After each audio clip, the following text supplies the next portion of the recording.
Super Supportive by Sleyca. Chapter 256. A Sharp Thing at the Other. Dueling Block 6. Opponent Olive, Adjuster A. Incapacitate your opponent. Kills allowed.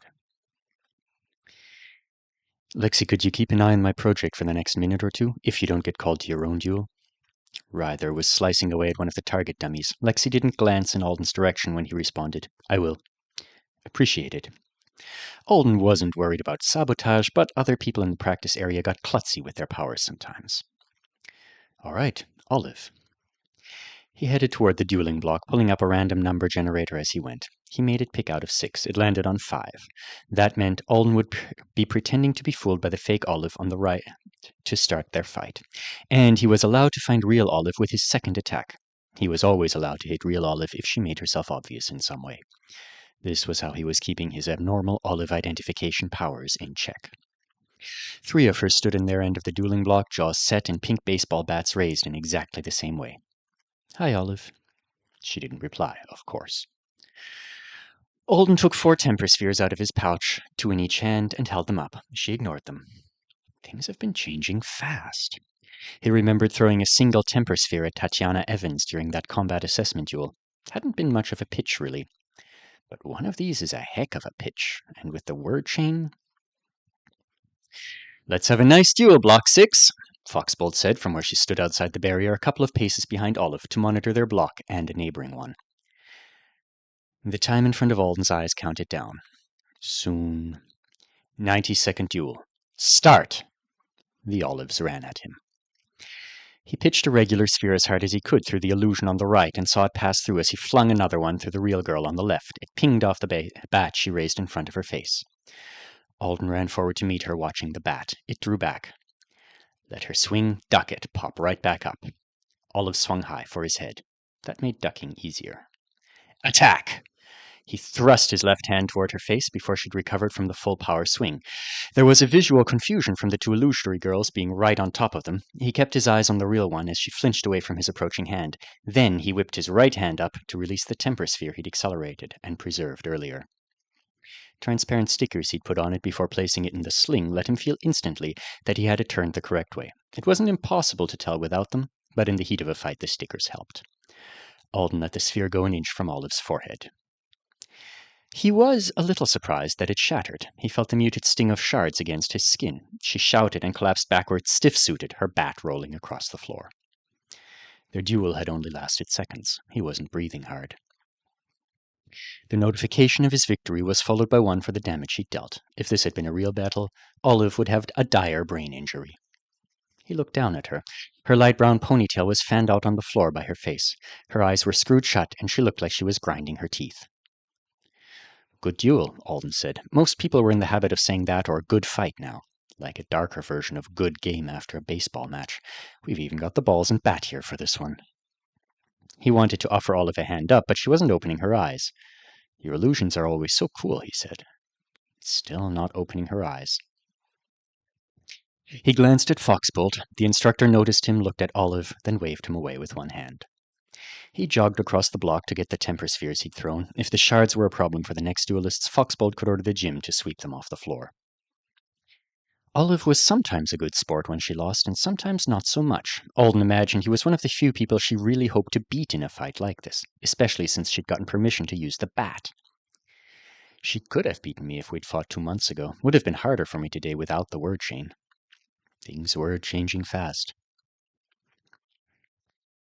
As he grabbed the last temper sphere, Foxbolt shouted, "Nice double illusion, Olive! Let's see you on your feet!" Olive got on her feet promptly at that, but she didn't look at Alden once after picking up her bat. He watched her slouch away. Well, this did nothing for my tension. And there he is. Alden looked through a block where Everly was on the run from Sanjay, trying to buy herself enough time to complete the spell that would put an ice path on the floor. Beyond them, Winston Heelfeather was breezing into the gym like someone who planned to post footage of his entrance later tonight.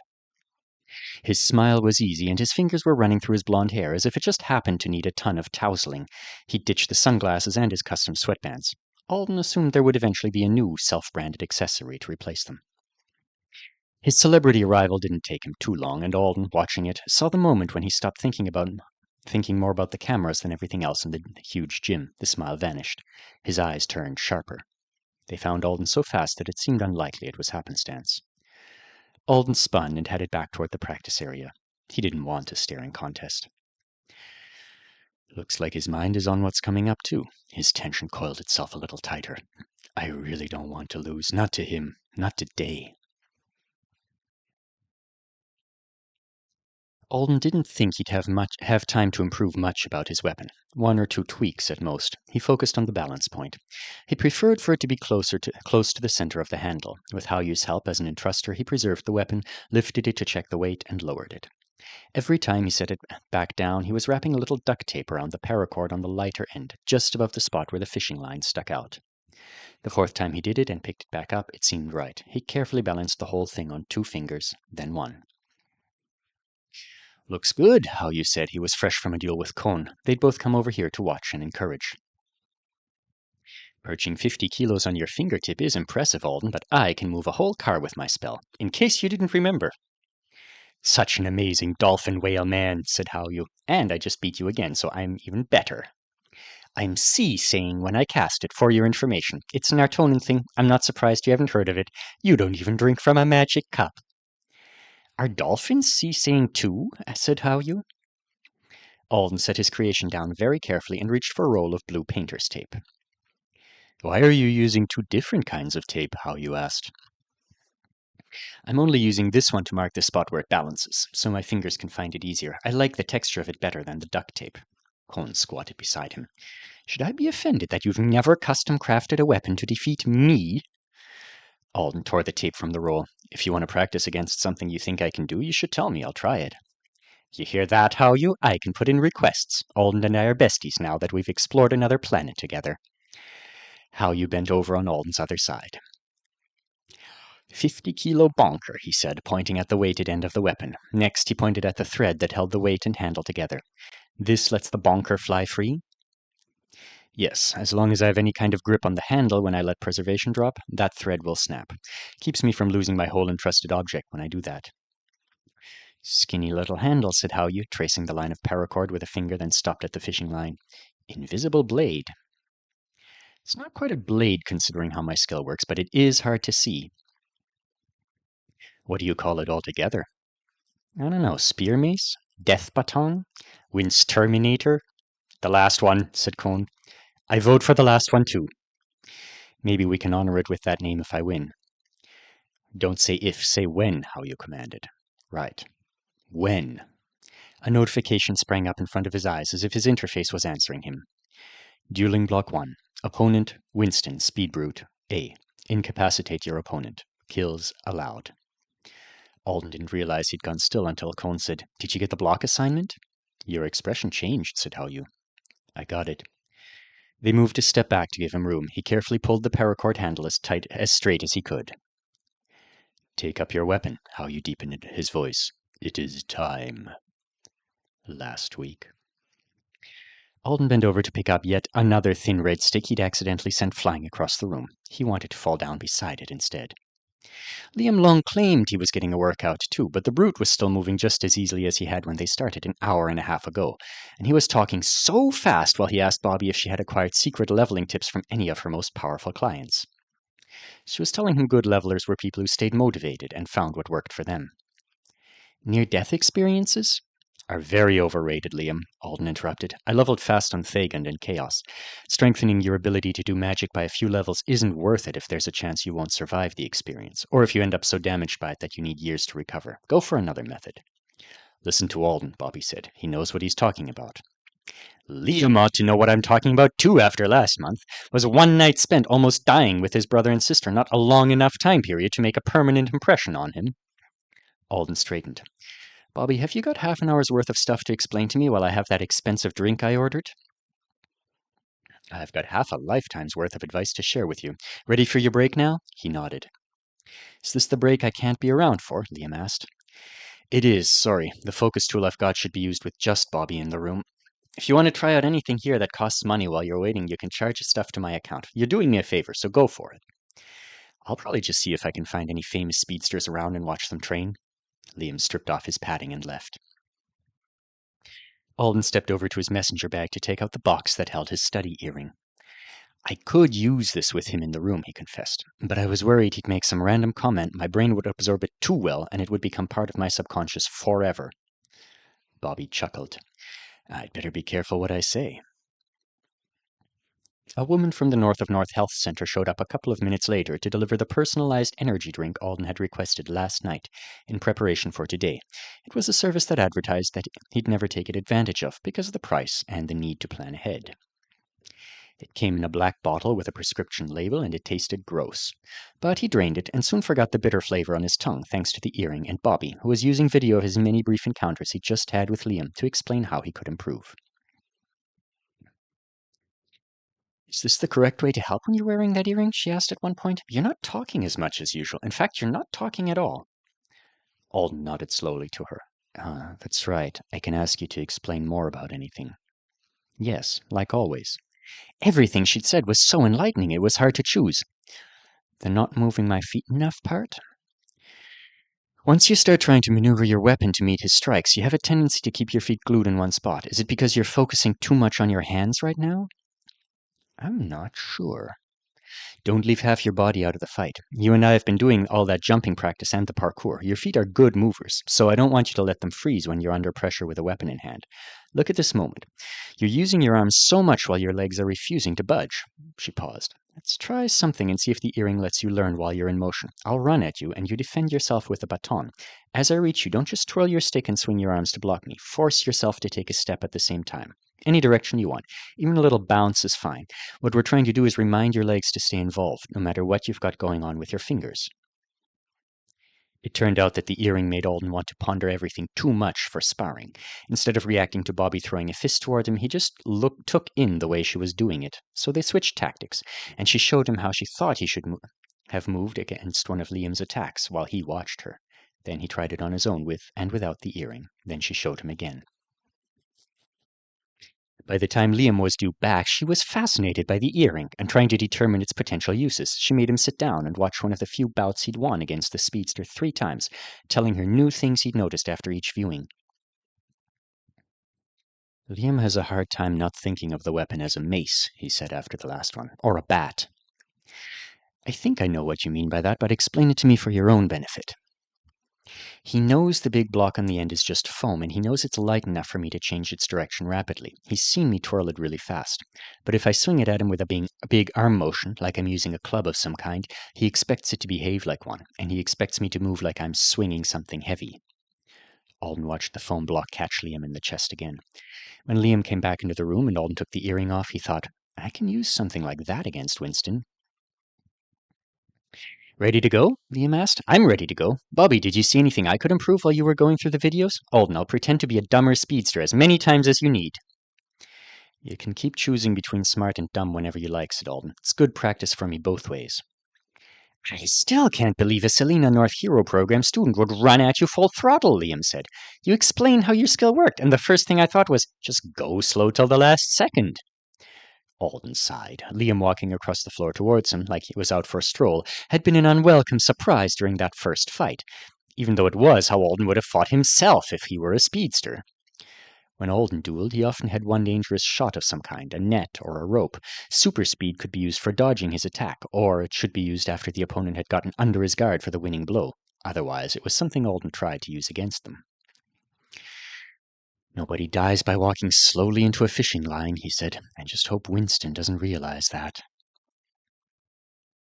No. Big Snake nodded from a couple of blocks over as Alden approached with his weapon over his shoulder. A second later, Winston Heelfeather zipped by on his left so that he could enter the block a step ahead of him. You think a 50 kilo will be enough? He asked, spinning to watch Alden approach. This is our first real fight. Here we go. It is. I'm glad I've had so many chances to watch Finlay move before this one came up. I think it's trained my eyes. You're not going to look as fast to me as you did when I beat you last time. You didn't beat me. I did. Everyone saw it. And you had a boost from Max when I did it too. This time you'll be even slower, so I like my chances. You used a trick! Winston's tone was so affronted that Alden wondered if he actually believed it himself. Today's fight is the only one that matters. Alden headed toward his end of the block. "There's some fishing line on one end of this big-ass mace," he called, "and the head of the big-ass mace comes off if I want. I bet I can catapult it across the block before you can even blink. Don't say any of it's a trick, since you know it's there." Was that enough? Seems light for smack talk, but I can't bring myself to shout anything too rude in front of Big Snake. Don't want him to think I'm a jerk. It's not impossible to do this, even if Winston's careful instead of careless. I'll still have a chance. His heart was pounding more than it had all class. He turned around. Winston had gone extremely red. Alden took a step back. Jeez, is that a vein popping on his forehead? He looks like he's about to blow from just those few words. How much does he hate me? Enough to tag me in a half-hour-long apology video, apologize to everyone in Scotland, and leave out the one absolutely reasonable thing I asked for. "Why did you tell me you were going to apologize, then not do it?" Alden asked.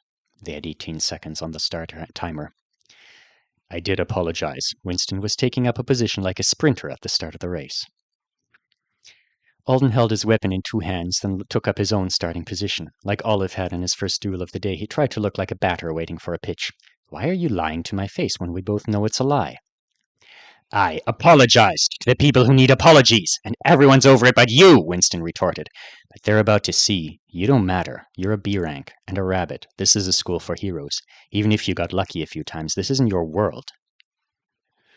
"It isn't my world." The tension that had been building all day burst like a dam.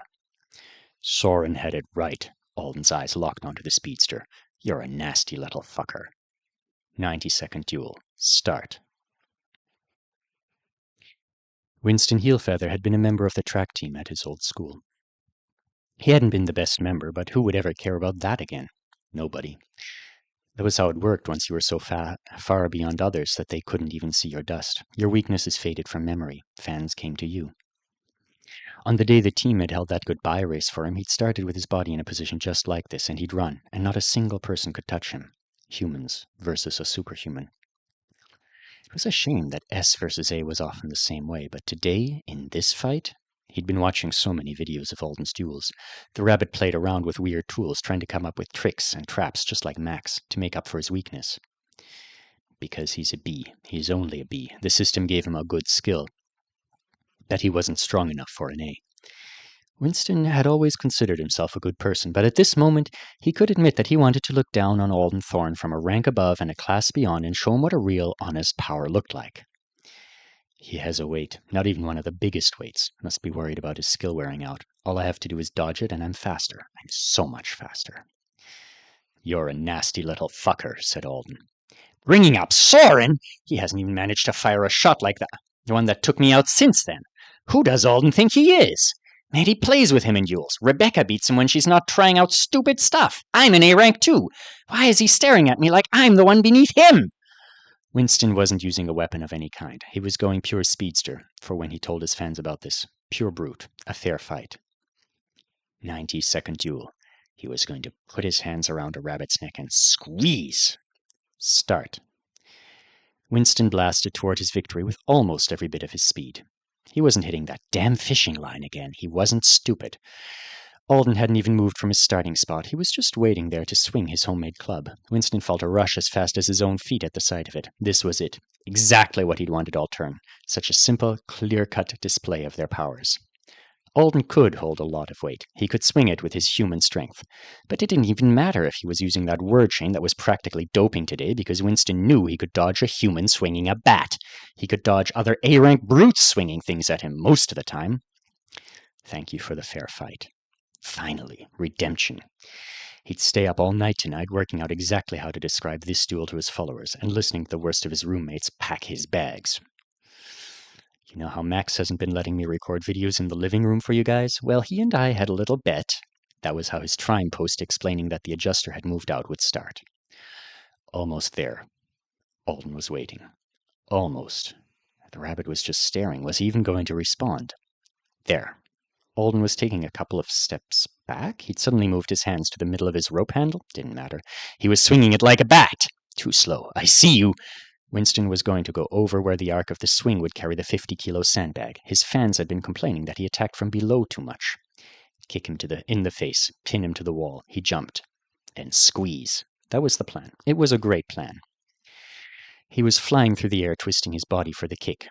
Something wrong happened, very suddenly, faster than Winston could react.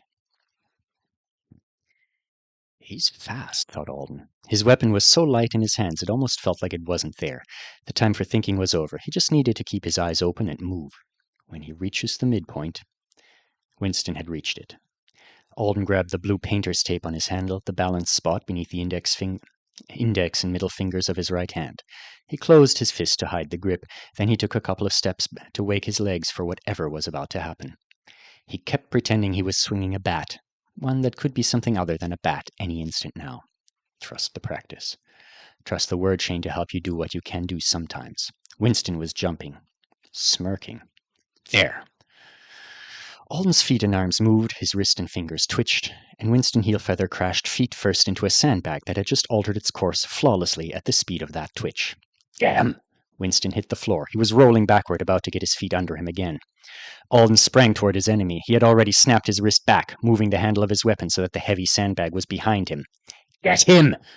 He flicked it forward again as fast as he could, not questioning what his right arm and his fingers were doing, aiming without thinking about aiming, releasing preservation at the moment his eyes said the black blur of bag was about to meet Winston's body. There was a boom when it hit. Not a huge one, not one louder than Alden's own yell as he preserved what was left of the weapon and pounced on Winston's crumpled form. He was kicking the speedster over onto his back so hard his foot throbbed, trying to get the fishing line in a position so that when Winston sat up, it would poke out one of his eyes and give him a blinding penalty, and then Alden would be able to... The victory notice flashed huge in front of his eyes at that moment, while he was waving the fishing line tip back and forth, like he was trying to scratch Winston's nose with it. No, I'm not done, he said, even though his arm had frozen as soon as the notice appeared. He stared down, analyzing what was in front of him. Winston was lying there open-mouthed, with his legs and arms bent like he was trying to come out of that roll and got on his feet, and I broke his neck with a 100-pound chunk of accelerated sand, instantly stiff-suiting him. You died? I was expecting to have to move around a lot more, and swing a few times. I didn't want to have to, but I thought I would. You know? Alden backed away and let his cord go limp again so that he wouldn't look like he was thinking of using a weapon after seeing the victory notice. He scanned the gym and caught sight of Con and Haoyu still together in the practice area, pointing at him and jumping up and down, though they didn't have the bad manners to scream Alden beat Winston out loud. Max was in a dueling block facing off against Astrid. He'd have to watch the whole thing on video later. I'll have to, too. It was so fast I don't quite know what I did. So much practice and planning for a few seconds of the real thing. Winston's legs unfolded as the suit released him. Good duel, Alden said. He took a breath. I won. Yeah, good duel. I liked that one. He looped the paracord through one of the handles on the sandbag and picked it up. Winston was still lying on the floor when he left the block.